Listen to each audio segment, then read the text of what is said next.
Welcome to the Sportz Phenz Show. The show where, just like you, we can't get enough sports. The 47-year wait is over! And the Nuggets win it! Wilson throwing, it's up for grabs, and it's caught for the touchdown!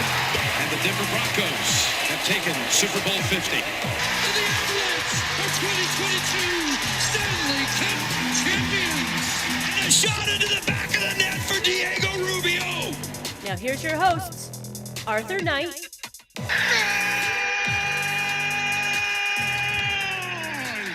1-0 Rapids.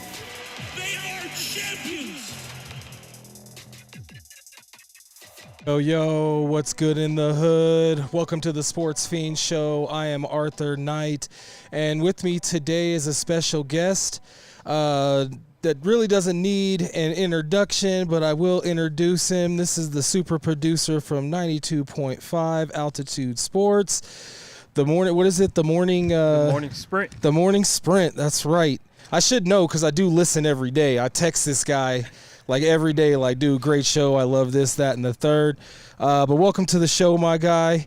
With me, as always, is Mike Wharton, the Magic Man, or Ill Limit, as we call him. What's up? What's going down, man? And we are coming to you live from 4300 West Alameda here at So High Cafe.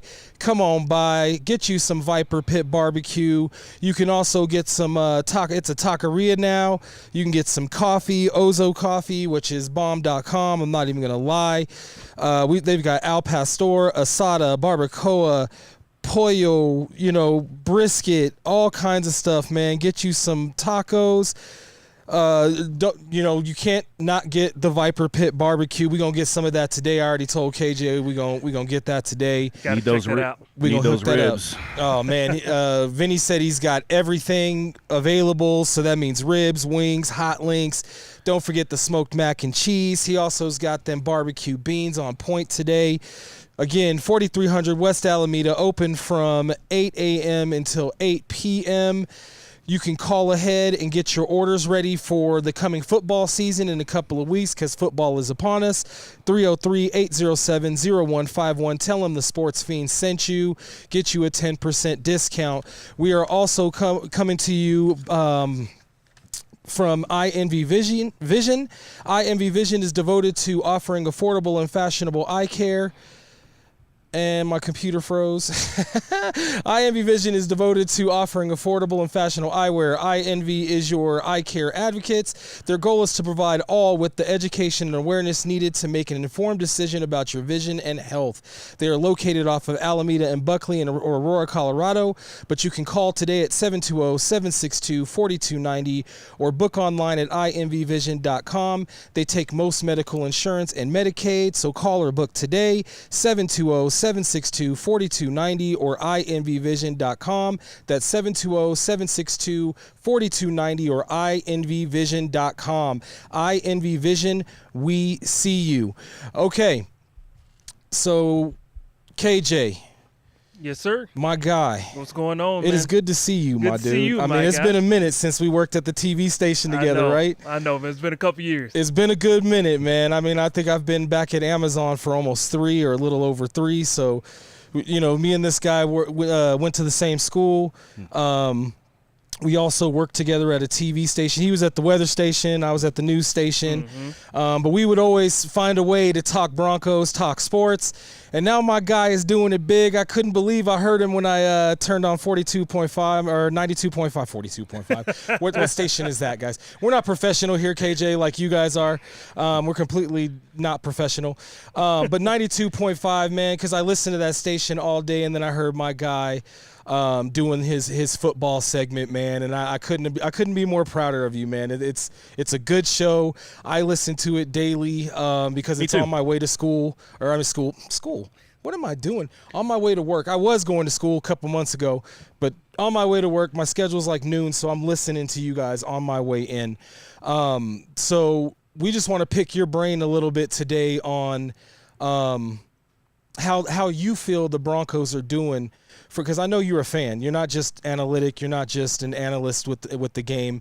You also are a fan of the game, just like the rest of us. Absolutely. So now that the preseason is over, what is your first impressions of this Broncos team as a whole? Well, first off, man, let me just say thank you guys for having me. Yeah. You know, to be able to be down in the pit, in the basement with you guys, man, it's cool, man. I hope you guys get a chance to come down and actually see this setup one day. Trust me, you guys, it's a nice, cool little area, man. Yeah. But nonetheless, I think the Broncos, now, like you said, with the preseason over, I think the Broncos are in a position now where we get a chance to see, can they meet the expectations that have been thrust upon them, right? Mm-hmm. A lot of it has to do with the fact that a lot of people are picking them nationally to either be Super Bowl contenders. They expect them to maybe be a dark horse in the AFC. All of these different things. You've even had some people go as far as to picking them to come out of the AFC West.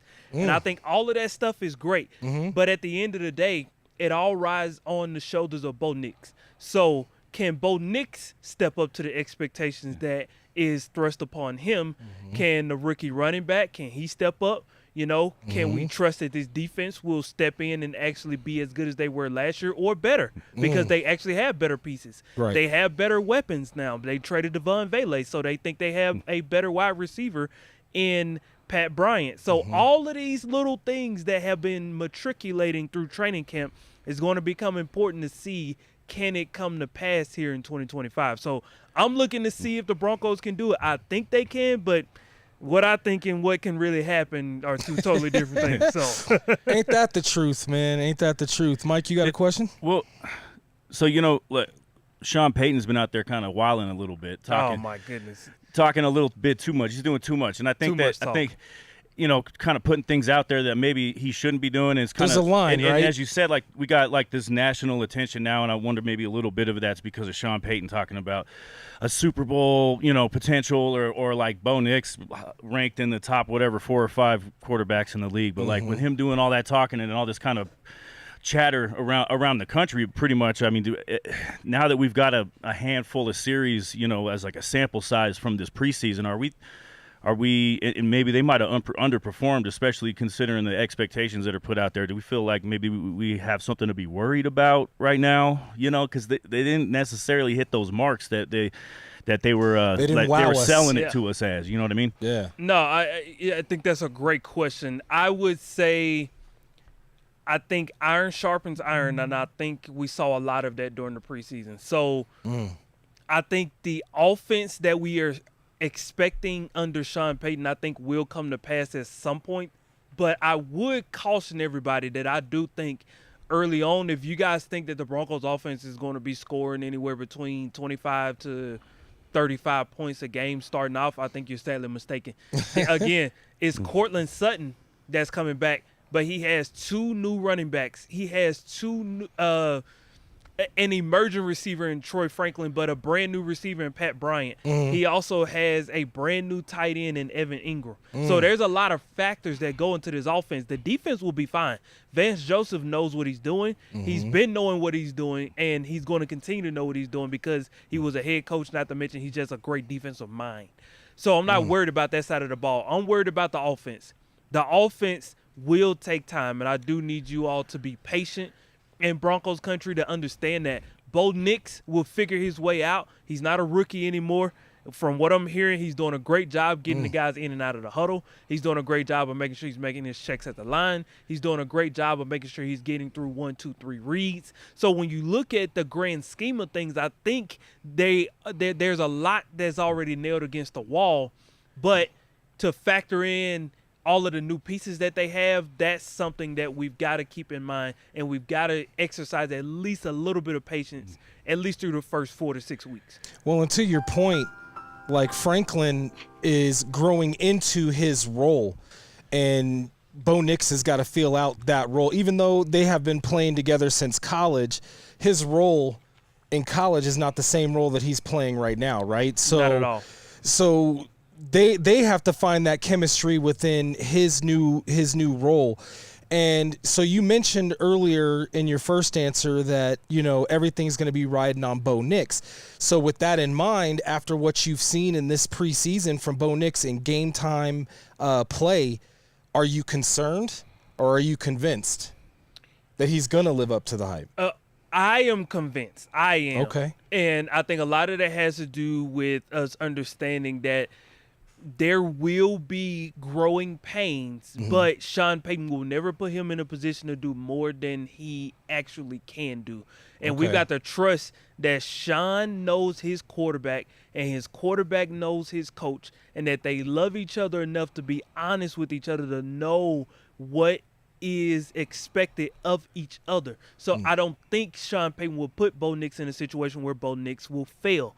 Bo Nix will have growing pains, but I don't think Sean Payton will put him in a position to fail. And as long as we keep that in mind, I think we will slowly but surely start to weed out this thought, this illusion that we create sometimes about how Bo Nix may fail. What's the next way he'll fail? He doesn't look like John Elway. He doesn't look like Peyton Manning. Will he actually live up to the expectations? And I'll go back to a quote that Shawn said earlier last week. Whose expectations are we measuring Bo Nix by? And I think that's something we got to start to ask ourselves. I mean, because we as Denver fans, we are spoiled, man. We've had a lot of great quarterbacks. We've had some really bad quarterbacks too. But over the years, we've had a lot of great quarterbacks, or some would even argue above average, but we've had at least two great quarterbacks. But Jake Plummer, to me, was a great quarterback. I don't think he's Hall of Fame bound or anything of that nature, but yeah, he was the people's champ. But he was very much so. He was great to me. Like he won games with his feet. I mean, he made the game fun to watch. So, yeah. Anyway, sorry, Mike. Go ahead. I don't know. I think Bo Nix, we don't need to be comparing him really to anybody. He's he's new, but to your point, I think the Sean Payton did a good job of that last year, like kind of like cushioning like Bo Nix through the season as he hit that steep learning curve in your rookie season. You know what I mean? And we have no reason to believe that that's not going to continue in this season. Sean's not going to give him more than he can handle. He's going to set him up for success. I think that he's a good enough coach and a sharp offensive mind that he's gonna definitely do that. And also the fact that there are so many new pieces, that adjustment period for the first third of the season or whatever is definitely something that needs to be expected. I mean, last year, what was about halfway through the season when they really hit Bo Nix especially kind of hit his stride. You know what I'm saying? And it's all about patience. But I don't know. I think given the expectations that are out there, people hopefully aren't too disappointed when it might take a minute to click. Yeah, I mean, preseason is just that, right? Oh, you can't trust preseason. No. It's all like they're doing experiments and they're testing the waters on certain things, It is important though. It is important. I made this point last week that nobody knew who Terrell Davis was until he made that tackle in a preseason special teams play, and then he was, a Hall of Fame running back. So it's not that preseason isn't important. It's just that it doesn't necessarily mean anything going into the season. There are teams that go undefeated in the preseason and then don't win their first 6-7 games. Right. Happens all the time. All the time. So you can't gauge the season based off of the preseason, but you can start to gauge the pieces, right, that are in play. And speaking of that, how are you feeling about the Bonito situation? Do you think the Broncos are going to miss out on signing him to a team-friendly deal? I am going to say yes, because this is something that I believe in my heart of hearts. This isn't a hot take. I think if they don't get a deal done before the season starts, the regular season that is, because obviously the preseason's over, or within the first 4 weeks of the regular season, I think it's going to motivate Nick Bonito to break the single-season all-time sacks record for the Broncos. And I think he's going to put the Broncos in a position to say, you're going to pay me top 5 outside linebacker money. I gave you a chance to go top 10, maybe top 15 as far as average, but now I'm going to force you to pay me top 5. And I think that's kind of where we're trending with Nick Bonito. So Nick Bonito, he had the bone spur. He got that cleaned up. He's talked to the media, and he said he's had no issues with his contract. He trusts his agent. He trusts the team. They've been faithful. They've shown themselves to be true in other situations. And so he has no reason to doubt that a deal will get done whenever it gets done. Right. But there is always a side of the players. And it's something I talked about with my guys on the show earlier this week on Altitude Sports Radio. Who will go on to regret not getting this deal done sooner, the player or the team? And the obvious answer is the team, because the team knows they have the leverage early. But as it gets later, as that clock is getting closer to midnight, As the sacks mount up. Come on. And so you factor all of that in. Nick Bonitto knows that it's all in my hands. I can control my own destiny here, right? I know I only had one season that you guys can point back to and say, or use as leverage technically, but nonetheless, I am going to put myself in a position to where I am undeniable. Yep. And the Broncos know they can't lose Nick Bonitto. They can't afford to lose him. And I don't think I don't even think that's a thought, but it is the reality that, Even though they're acting that way. They are acting that way. And I think sometimes they got to kind of keep in the back of their minds that, look, I want to have the power. I don't mind keeping the power as a team, but I also understand there are certain players that go beyond that. They know they're going to have to pay Bo, right? They know they've already paid Surtain. Yep. They've already paid Zach Allen. And I can go on down the list of other players that they paid here within the last year or two. Right. Nick Bonitto's just next. And the team has to understand that. How does it even benefit the team to wait then? If Bonitto goes out there and he starts, Especially with the Micah Parsons situation. Yeah, I mean, if he goes out there and he Exactly. starts cracking heads, at some point that price tag is going to get really, really steep for Bonitto. Why would they not take care of it right now? Are they waiting because he's had one spectacular season, and if they wait, they might end up overpaying him if they paid him right now, and then it doesn't pan out like they thought he would, if based on the trajectory that he started last season. I don't know what benefits the team in waiting right now. I don't think it benefits the team at all to wait. And I think that's kind of what I'm struggling with as far as why the Broncos, I don't want to say they're dragging their feet, but they're kind of taking their precious time. Yeah. And if I am the Walton Penner Group, I would be remiss to wait until Micah Parsons gets that deal done. Right. Now, that's what Nick Bonitto Kemp may be waiting on. Yes. But if I'm the Broncos, I want to reset the market. Don't wait on Micah Parsons to reset it. Yeah. Because the way things are going there, if Micah resets it, he's going to really reset it. Yeah. And then now you're putting And Jones has deep pockets too. Listen, don't let the antics fool you. That Joker got some money now. Yeah, he so does. Yeah, it's he just does. like, if you're the Broncos, get out ahead of it. Don't wait. Don't play the little games. Don't play the mind games. Don't try to play the leverage games. Just do what you need to do. Just lock this guy in for the next 3 years. Just lock him in, man. Lock him in for the next 3 years. Make sure that he's under 3-4 years. Make sure he's under contract when you re-sign Bo out of his rookie contract. And we're good, right? We're good. You're Super Bowl bound in the next 3 to 4 years. Easily. And you're definitely hitting the playoffs this year, next year, and beyond. Besides Bonitto, let's talk defense, right? Yes, sir. Because I have been, on paper, this defense is marvelous. And last year they were top 5? They were top 5, top 10, definitely. Well, because of their little slide at the end, they end up falling from top 5 to top 10. But essentially, yeah. Right. So great defense. And this is the same defensive coordinator that allowed the Miami Dolphins to drop a 70 burger on him. I want to, remind everybody of that and how great VJ has turned this defense around. But with all of that said, do you think this defense has the potential to be the best defense the Broncos have ever seen or we have ever seen as fans? I think it definitely has the chance to be one of, if not the greatest defense in Broncos history. Yeah, I agree. I think they have the potential. I think, honestly, it's going to come down to the number one factor that we've been talking about pretty much since they signed some of their new guys in Dre Greenlaw and Talanoa Hufanga. Health. That's what it's going to come down. They got to stay healthy. If this defense can stay healthy, I think we're going to see something very special this year. And I think there's going to become a point in the year where I think people are going to say, are we watching one of the greatest defenses ever? I do believe the Broncos have that potential. When you look at their defensive back depth, their linebacking depth is out of control. Their D-line is solid. This is one of the scariest defenses in the modern times that I think I've ever seen.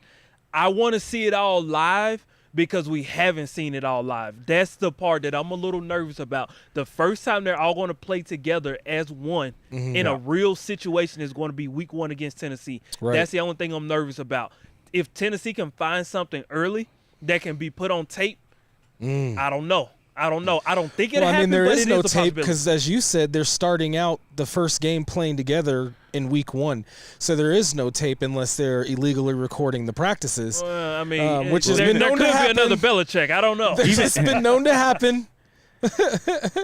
Even everything that they've shown, like in the preseason and training camp, that's not everything they got. That's not all their weapons. No. They keep some of that close to the vest. You know what I'm saying? Right. So Absolutely. Once they lay all their cards out, week 1, we're gonna actually probably see something special, in my opinion. Yep. Yeah, I couldn't agree more, man. I honestly, on paper, I'm thinking to myself, like, if I'm an offensive coordinator, where is the weak point? Where can you find the weak point? And if the weak point that you can find week in and week out is only health, you are in trouble.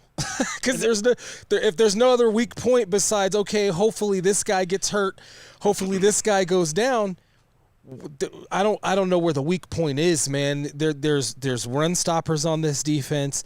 You can leave all the corners and the safeties on an island by themselves. The linebackers some of them can not only blitz the quarterback, but they can actually play zone. They can play man. Your defensive line is stout. They can stop the run. You can blitz or not even blitz, but you can rush with 4 and still get pressure on the quarterback. There's a lot of worried quarterbacks out there. There really is, especially in the AFC West, and they should be worried.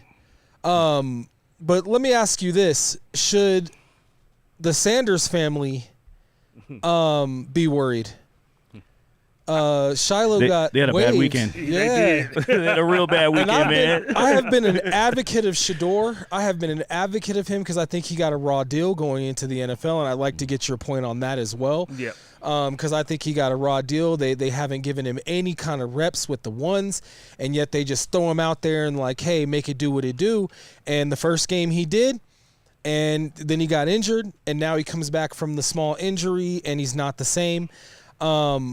But, Shiloh, because we were debating this, right before you got here to a certain extent in who punched who first, who punched who last. Right. That was a weak little love tap, man. It was exactly nothing. Those boys were playing football. They were hand fighting all the way down the field, and all of a sudden the last one is supposed to get you ejected from the game. That don't make no sense. To me, it was just spirited football.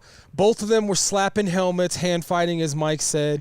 But how do you feel about that? Did you see the play? I did see the play. Okay. Well, how do you feel? Do you feel like it was just? Do you feel like, you know what I'm saying? He's being like.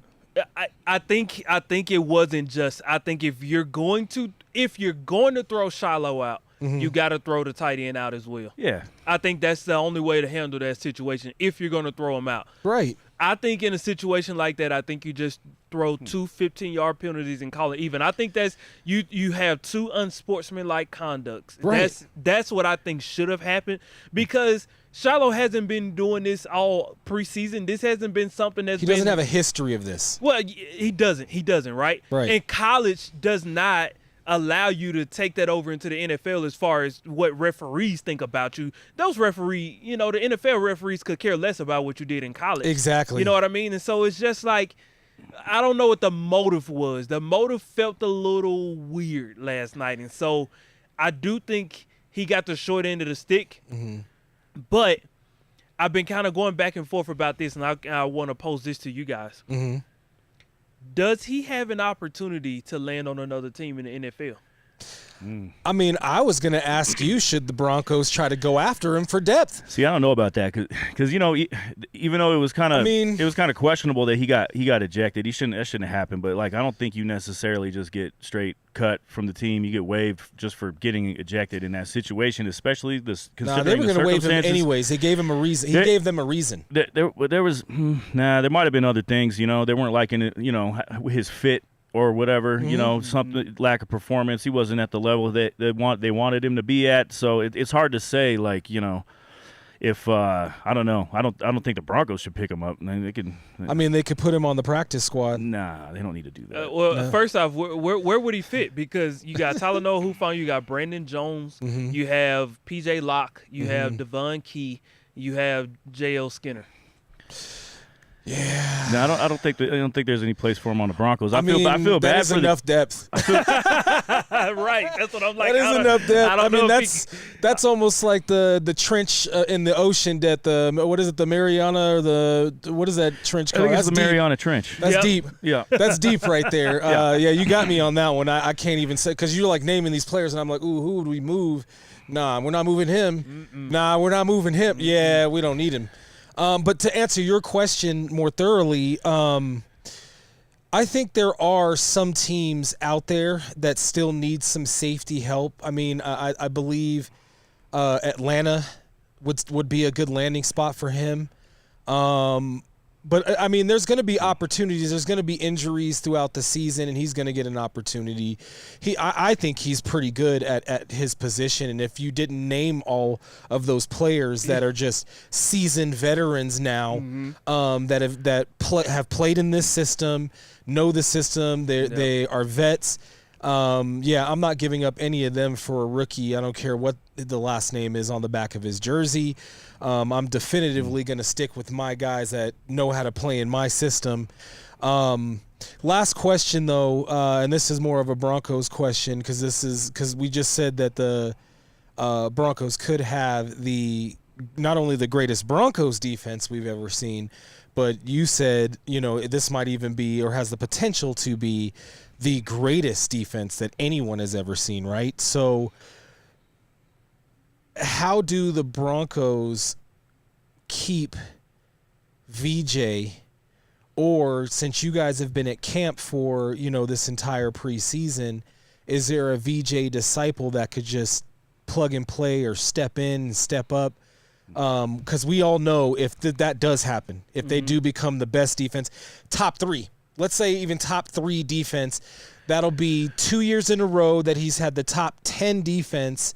He'll get some phone calls. He's going to get some phone calls, and the Broncos are going to have to let him take those phone calls. So what do the Broncos do when VJ definitively leaves? Well, I think that's the interesting thing is, does he have to leave, right? Because I think there were he's interviewed for several jobs. He interviewed for several jobs earlier this year during coaching vacancies, but obviously he didn't get them. I think there's a lot of factors into that. There's number one, does VJ want to be a head coach again? Right? I think if the opportunity is right, the answer is yes. But usually when a coach gets fired, the opportunity's never right? Yeah. So will he ever grow comfortable as a DC? I think that's a very serious question. Okay. And then number two, how does VJ feel about his legacy? Does he want his legacy to be tainted by constant bad head coaching stints? Like does that something he thinks about? And so I think, on the surface, it sounds, or you would think that, don't worry about it. Of course, every, coordinator wants to be a head coach. But if that was the case, with all due respect, I say this, Joe Lombardi would have been a head coach a long time ago. Okay, which is the offensive coordinator for the Broncos. That's fair, but to be fair to VJ, because I'm telling you, when they dropped that 70 burger on him, when he allowed that 70 burger, man, I was calling for his head. Let me state that and preface that before I make my next statement. I was really calling for his head. I was like, get this guy out of here. But to be fair to him about his head coaching stint here in Denver, he wasn't allowed to hire his own staff. He wasn't allowed to hire his own coaches. John Elway pretty much controlled the entire thing and then tied a little nice bow around VJ's neck and fired him when everything went south. His hands were tied, so his hands were, he was hog-tied, man. Like, Yeah. it wasn't even just his hands were tied. And he was being roasted over that open fire. He couldn't run the offenses that he wanted to run. He couldn't run the defensive scheme that he wanted to run. He had to deal with coaches that disagreed with his philosophy, and there was like turmoil. I don't know anybody that can work under those conditions or work well under those conditions or thrive in that condition. So let's just be fair to his first stint. Let's call that what are we going to call that? Like an outlier. Well, an outlier or An asterisk. Yes. Yeah, There we yeah, go. That's there a you good go. one. There, good call, Mike. And Yeah. we'll put an asterisk on that. And because I think he turned a team, and it was really just two or three players that they needed to get rid of in that season where they got 70 dropped on them. And they got rid of those linebackers, and then look what the defense did. You know, it allowed Nick Benito to thrive. It allowed Johnson to thrive. It allowed all of these players to step up and step in. So my thing is, though, is he is going to be a head coach, I think, next year. There's always head coaching vacancies, and if he could do it 2 years in a row with even better weapons, I think he will be a head coach next year. I just don't know where he would be a head coach. I mean, I don't have a crystal ball. There's always that possibility, but you got to kind of in regards to talking about legacy, like you know, if this season goes well for the Broncos, and it's looking like this ball is rolling towards something special in the next season or two or three. Thinking about legacy, he might want to stick with it if he kind of has that taste of like a possibility of a championship. You know, being part of a championship team, running a defense that is known as being so, you know, going to go down in history as one of the greatest of all time, whether it's the greatest Broncos defense or top 5 all-time defense. That's something that might be enough to keep him around for at least a couple more seasons, I think, you know. And to your point, KJ, we don't want another he probably doesn't want to be like a Wade Phillips. Agreed. I think that is a great example. And I think if you look at those examples like Wade Phillips, and I'm sure if I took some time and kind of thought a little bit more about it, I could come up with more names. But that is a great example of what a career could become if you know what your calling is and you abandon it. Because he was a great defensive coordinator. Great defensive mind. And I don't think the Broncos reached the heights that they reached in the mid-2010s without Wade Phillips. I'm just going to be honest. I think he was a huge part in what they were able to become. Facts. And so if you take that into consideration, Broncos country, I just want you guys to keep that in mind. That I'm not saying that he won't be a head coach ever again. I just think if you factor in what he may think of his own legacy, I don't think he'll be in such a rush to be like, I have to take the first and the next head coaching job that's offered to me. Now, you guys were talking about, or specifically you, Arthur, there, and you were talking about not having a crystal ball. Let me see if I can take a peek into the crystal ball here. In 2026, I can definitely see 2 teams that could vie for his services. The Miami Dolphins and the Carolina Panthers. Because I think the Miami Dolphins are going to continue to take a step back because the AFC East is only getting stronger. And I can also see in the NFC South, I love Dave Canales. I think he's a great offensive mind. But the problem is he's stuck with a quarterback that's limited. And I think he is stuck with a defense that I think they have reached their ceiling. And so I think Carolina will not get out of 4th place again this year in the NFC South. And I think, unfortunately, it will be an early exit for him because he's also dealing with a dysfunctional owner in Dave Tepper. Okay. So you think that in Miami, to your Miami point, Tua is tied to his coach, right? So if he doesn't have a good season, Mr. Cool, what is his name? He used to be the ball boy here, right, or something? Yeah, he sure was. Mike McDaniel. Mike McDaniels, thank you, sir. So he's out. He's out. You think if Because you're right. You're right. That division is getting stronger. I am telling you, it's playoff or nothing for the Dolphins this year. If they don't make the playoffs, I don't care if it's 8-9. If they don't make the playoffs, I'm telling you, Mike McDaniel will be seeing the door. Yeah, man. No, I can't disagree with that, to be completely honest with you. Well, unless Mike has any more football questions, man, I've got a couple of basketball questions for you because I know you watch b-ball too. Of course. So the Warriors are reported to have called the Lakers multiple times, and I'm quoting this. This is from, I believe, CBS Sports is where I'm quoting this from, in the last 18 months. Will the Lakers actually trade LBJ? And this is actually posed to both of you. Will the Lakers trade LBJ, and what does that mean for the West if they actually do trade him to the Warriors? What does that mean? And no, you guess first. Oh, okay. So, all right, my bad. No, I don't think it's a serious thing because when you look at the competition in the West, the Lakers and Warriors are going to be about neck and neck this year. They have the same. I think when we look at their talent, they're about the same. When you look at their expectations, I think it's about the same, right? And so you factor that in. I don't think the Lakers are willing to send the Warriors anything. And when I mean anything, I mean anything. I don't think they're willing to send them a cup of water because I don't think the Lakers want to give the Warriors any breathing room for We're not thinking. even sending you a postcard. Not even a postcard. Not even a Merry Christmas. Not even a Happy New Year. Not even a Happy Valentine's. Not even not even a Mother's Day or Father's Day. No nothing. love. They don't want They don't want the Warriors to experience no type of love. They don't want them to have any goodness in their heart. They want the Warriors to die, and they want them to freeze. Just like the rest of us. I mean, honestly, Well, yeah, that's the way I feel too about both teams. So So no, I don't see it happening, man. I think LeBron James remains a Laker, no matter how discontent he is. If he wants to continue to play, then it doesn't want to be for the Lakers. And I think this is something they should have handled over the offseason. It's not out of the realm of possibility what I'm about to say. Just give some of the money back. buy himself out. And then buy yourself out. And then that way you can be out on the open market and go wherever you want to go. Yeah. Ooh, that's a thought. Mike?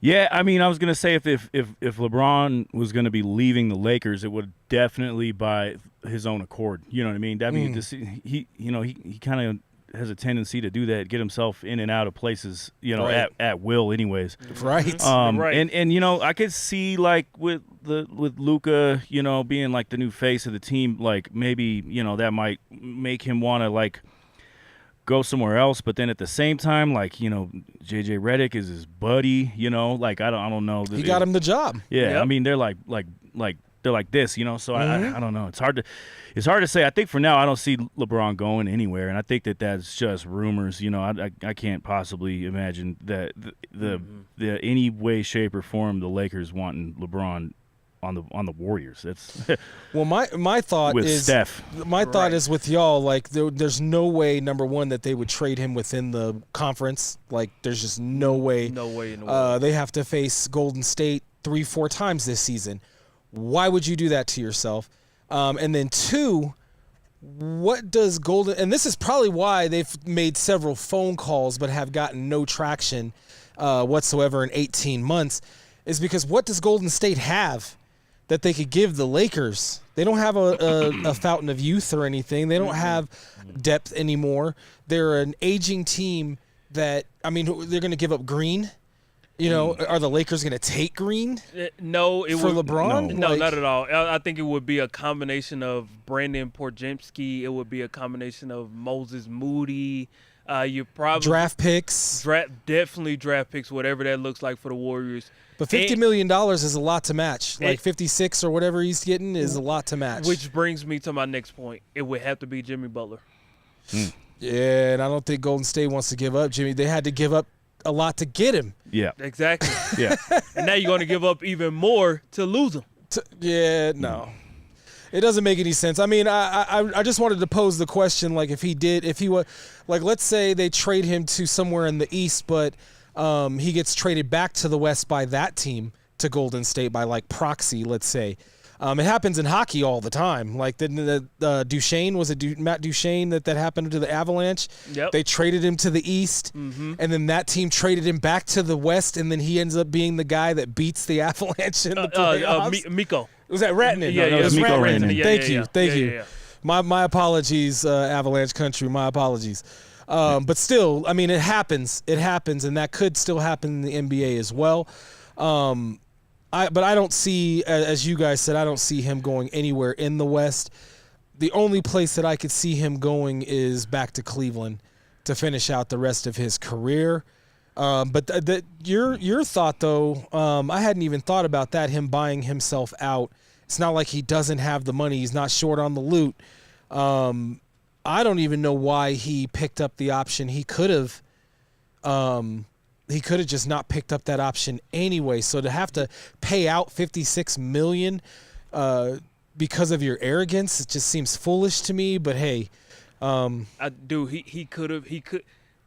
I understand he's in the business of making money. Like, you don't want to ever leave any money on the table. So I guess I can understand from that perspective picking up the option. right? But if you wanted to do something funny, if you were LeBron James and you wanted to do something funny just to kind of end your career, buy yourself out, go to Dallas, play with AD again. You have Kyrie there as well, right? And they played together before. They played together before. He Right. gets a chance to play with Klay Thompson, right? Right. And so now you get to tell the NBA, screw yourself. That would be scary, actually. I'd be worried about that. And, are you serious? Dallas more would worried about that than if he went to Golden State. They would become immediate title contenders, like immediately. Now, I know there are probably people in the chat that's already getting rid of the typer. You're typing it up right now. Kyrie Irving, he's out for the season with an ACL. Yeah. He'll be back about February, so trust me, they'll be fine. Right. Yeah. And that would be definitively scary.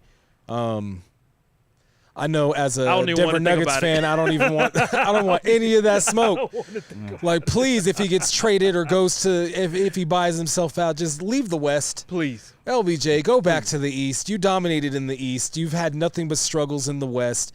The bubble gets an asterisk as well. Like, I'm sorry. You also wrote a Karen letter to win that championship. I don't give you kudos for that one. And AD was probably the more better player in that series, in both series going into those games. For sure. So, okay. And if you can go to the East, man, I can get you a coupon to Shanahan's next time you stop by Denver, all right?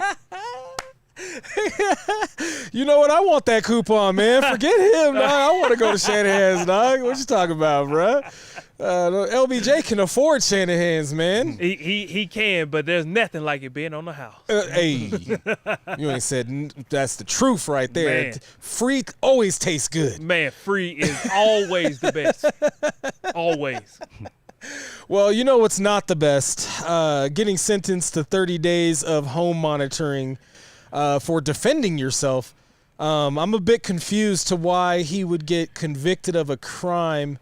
Maybe, but this has to do with Shawn, the Rain Man Kemp, was sentenced to 30 days for shooting at two men. Who robbed him. Who robbed him. Right. They robbed him, and they shot at him, and he shot back. And they were looking to put him behind bars, like, for some significant amount of time, and the judge ended up going back over it at sentencing and was like, no, that's too much. We can't be doing all that, you know. So he actually got like a huge break on his sentence, but it should have just been dropped from the beginning. You know that you can't get robbed and then defend yourself and then get charged with all these crimes. It's just you know what I'm saying. But are you familiar with the story? I am familiar with the story. Okay. Yeah. But I'm also, sorry, I didn't mean to interrupt. Go ahead. But also, you know, when you're a high-profile guy like that, you gotta maybe like put yourself in a better situation. Like, don't go in getting in like Wild West gunfights. You know, you know what I'm saying? Like, I mean, it's just possessions. You know, just let it play its course through the law. Police, I guess if you're able to track them, you know, call. Well, the he police, was tracking them. That's the whole thing. I think he was Yeah. tracking them, and he was like following them around town, trying to get his stuff back, and that's kind of what led to the. I want to get your to the thoughts on the fracas. situation, and then I'm gonna explain why I feel like he's in trouble, like he's actually in trouble with the law.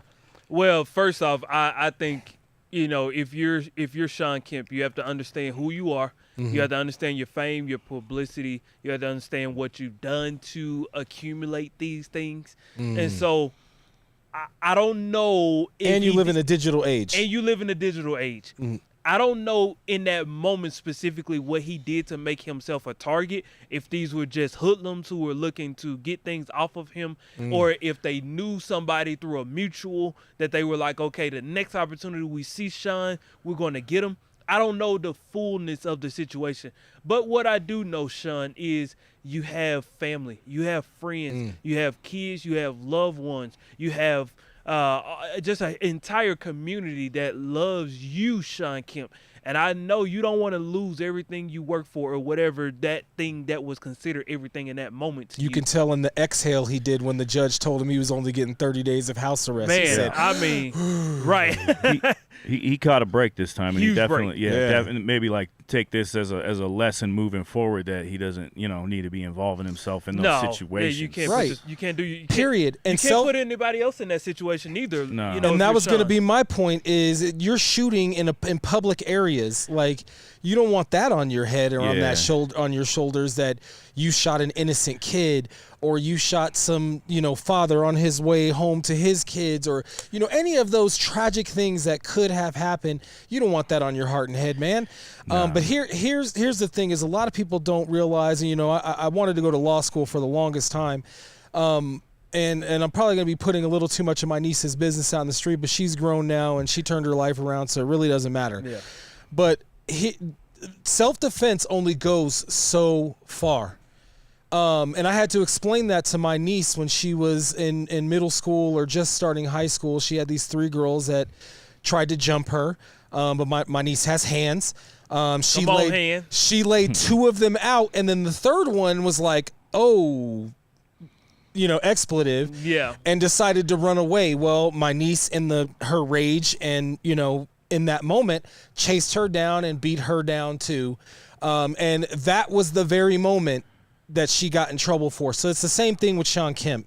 And that's how I correlate that to this story, is because the minute he didn't call the police, he didn't do any of that stuff, which leads me to believe there might be a little bit of shady undertones to because you said we don't know if this was a random act, or where did he set himself up? Was he trying to sell these items? Was he trying to trade these items for drugs? So many questions. So many questions. But the fact of the matter is that there has to be something underlying in order for him to chase these people down without calling the police. Most normal thinking people, in my humble opinion, and I don't even like cops, but if I can track my phone or whatever item was just stolen from me, the first thing I'm going to do is call the police and be like, hey, I was just robbed. I have a tracking device on said item. Here's where this person is right now, and allow them to do their job. I would not hop in my car and drive around the city shooting at folks. And I'm not saying that that's exactly how it went down, but if you read the article, that's kind of how it went down. So, Shawn Kemp, use better judgment, my guy. You were one of my favorite players from the 90s era, man. He used to drive me nuts when he played against the Nuggets, but there was no better feeling than when the Denver Nuggets beat that team when they were number 1. Boy, I remember that like it was yesterday, my guy. Like that Mutombo with the ball, just holding it up, on the floor, crying. Oh my gosh, vivid, man. Burned into my memory. So yes, please do better, Rain Man. Like, come on, man, you're like a part of my youth. I don't want to see you go down on some stupid stuff. That's like, it's your chance right now. That's like getting fired on your day off, bro. For stealing boxes. Right. let me can I also throw this in on the tail end of that story? Of course. So let's look back at the Ricky Pearsall issue, right? Okay. He got shot because he did not want to give up his stuff. And he was lucky and blessed and very grateful to still be here to tell us about it today. Right. And he was able to step back on that football field in about 4 to 5 weeks after being shot. That's not everybody's story. Right. And I want people to learn from Ricky, and I want people to learn from Shawn. That does not have to be your story. You can replace things. We can't replace you. Amen, brother, because as you just adequately said, like, dude, like, any training you go through when you work at any place where they handle cash, right, and there's a chance of robbery, what's the number one thing they tell you? Just let them have it. Let them have it. Give it up. Number one, it's insured, but number two, things can be replaced. And I get it. Some of this is memorabilia. Maybe it's, rings and stuff from his playing days, and it can't be necessarily replaced as easily, but your life definitively, as you said, cannot be replaced. And items can be found, people can be arrested, et cetera, man. Just let's use our head. And speaking of using our head, Mike has some stuff on the MMA tip. You follow MMA at all? I follow it just enough to be competent. Man, you know what? I'm not going to lie. I've never been one, I've been in martial arts. I've done boxing. I've done all of these things. But I'm not going to try to pretend like I'm an expert on MMA because it's a different breed. I did taekwondo. I did boxing. These mixed martial arts guys have all kinds of disciplines, and they can beat your backside in many of different ways. So, I never claim to be an expert, but I do watch matches. I do follow the sport. And that's why I like having Mike. Mike actually does, and I'm not claiming he's an expert. I don't want to put an unnecessary expectation on my brother. No. But he does have an extensive knowledge of the sport, and I love when I go watch matches with him. He breaks it down like, oh, this dude's about to flip him over and put him in this, this move or that move. And I'm like, damn, if 30 seconds later this guy's not pent up in a pretzel exactly the way he said he was about to be. So anyway, without further ado, Mike on the mat. Go ahead, brother. What fight did we have this week that piqued your interest? So there was a card this weekend, yesterday in Shanghai that was pretty decent. But I actually want to kind of address. I got like an opinion on something. I'm gonna kind of put out I don't know if this is going to be a hot take or not, but Okay. last weekend there was a UFC like a pay-per-view card. It was a big card, and there was the men's middleweight championship was on the line. The champion was Dricus Du Plessis. He's from South Africa. He's been on a tear for the last like 4 or 5 years in the league, and he's kind of stormed his way to the top, got this belt. Then last weekend he faced Khamzat Chimaev, and he hit a brick wall. It was an absolute dominant performance. Like Dricus didn't have a chance. He just to give you an example, Khamzat was hitting at 93% at his striking accuracy. He had Wait, you said 93%? Yeah, landed. He 93%. But to get to my point, so I'm sorry. That just yeah. No, how about this? He landed 529 total strikes to Dricus 45 total strikes. And yeah. Ouch. But kind of what my point is that there's like this divide in the MMA world as far as like fans go, because at the beginning of the sport, I'm talking 30 years ago, the roots of this sport, it was like it was a cage match. You know what I mean? It was brawling. People were bloodthirsty. They wanted to see people getting punched in the face. But as the introduction of mainly Brazilian Jiu-Jitsu into the sport, and then it became a dominant thing, but it was then at that point, like it didn't matter how brutal or how tough, how strong, how hard you punch. You got neutralized by the jiu-jitsu. So over time, this sport has evolved over and over again, and it keeps becoming much more of like a art, like a martial art, or like a legitimate sport. And there's something to be said about somebody that is talented enough to be able to take someone to the ground and neutralize them for 5 rounds and then take their belt away from them. But then there's another part of the fan base that wants to see finishes. They want to see blood, basically, and that's kind of like they have like the incentives of don't let it go to the judges, because the judging is almost always a little bit backwards, a little bit sketchy.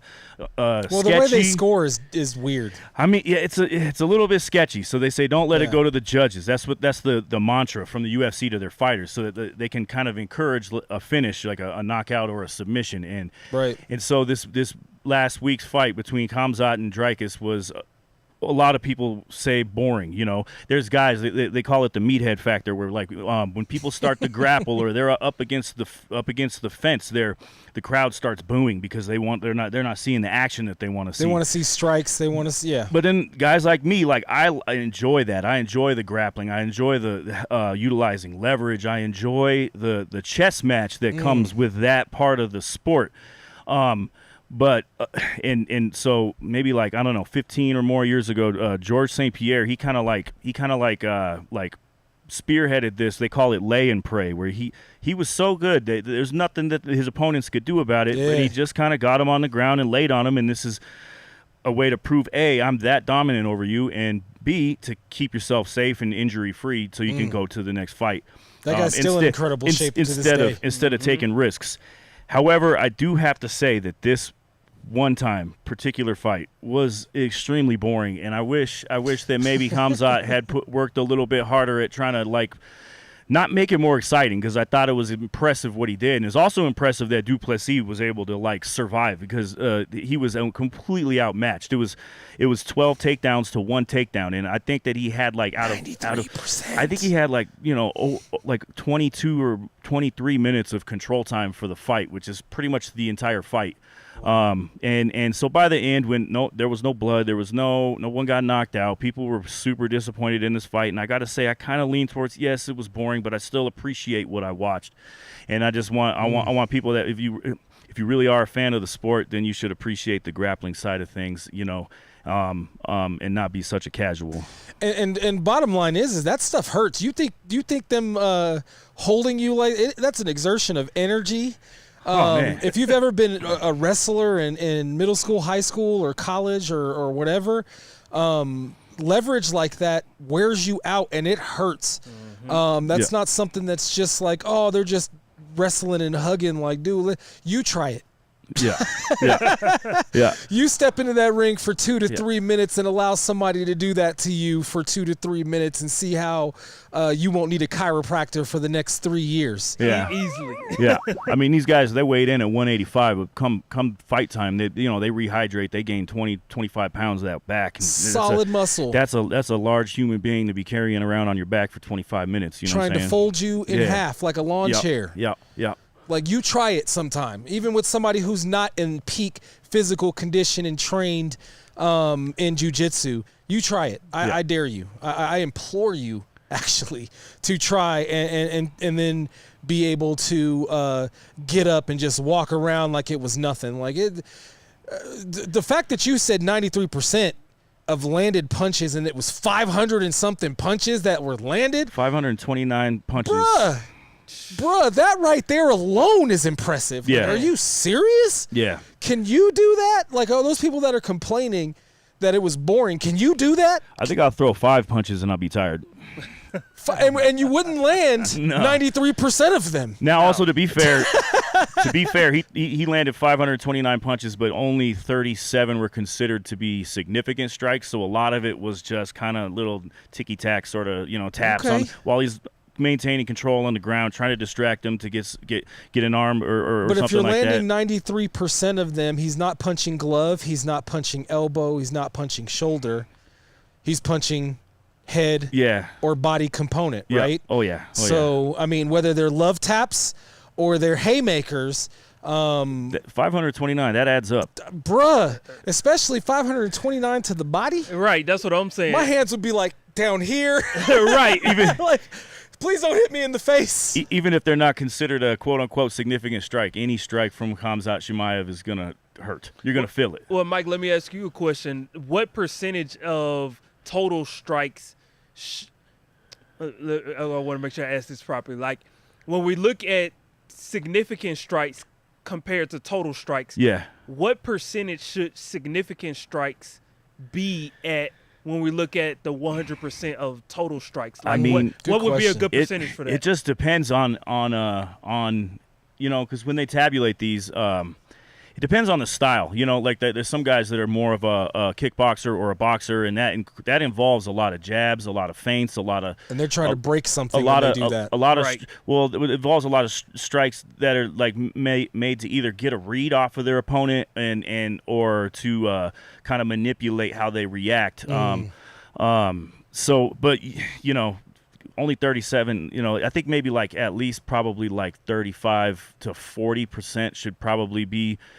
Because everything should be setting up a significant strike, and if you're trying to win, if that's your style or that's the method by which you want to win that fight, you're setting up the significant strike with a couple of lighter strikes. You know what I'm saying? It's the same thing football teams do or basketball teams do. You run a play, you know, or you run a series of plays to lead to the big play, right? Yeah. With that said, man, KJ, I appreciate you coming by, man. Nah, man, I appreciate you guys having me. Good conversation. I'm going to continue to listen. Make sure you listen to this, man, every day, Monday through Friday. I believe it's 10 a.m. to noon, right? Yep. 10 a.m. to noon, Monday through Friday. Make sure you get that KJ's football. What is it, KJ's football? I know the segment. It's KJ's NFL Notes. KJ's NFL Notes, man. I love that segment. I really do because it's funny. He even took a jab at Coach last week, and I had to send him a text. I was like, nice jab. That was good. I had to, man, because he just been talking and stuff, and I was like, you know what, this one a few times, I think I'm going to catch him slipping this time. And you got him. Even he called it out. He was like, oh, okay. I see what you did there.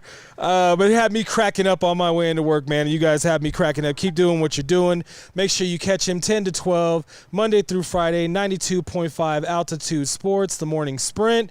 On behalf of everybody that helps us on this show, thank you for watching. Make sure you like and subscribe on YouTube. Follow us on all social media at Sportz Phenz. We will see you next week at 2 p.m. on Sunday, but you can catch the podcast any day of the week, man.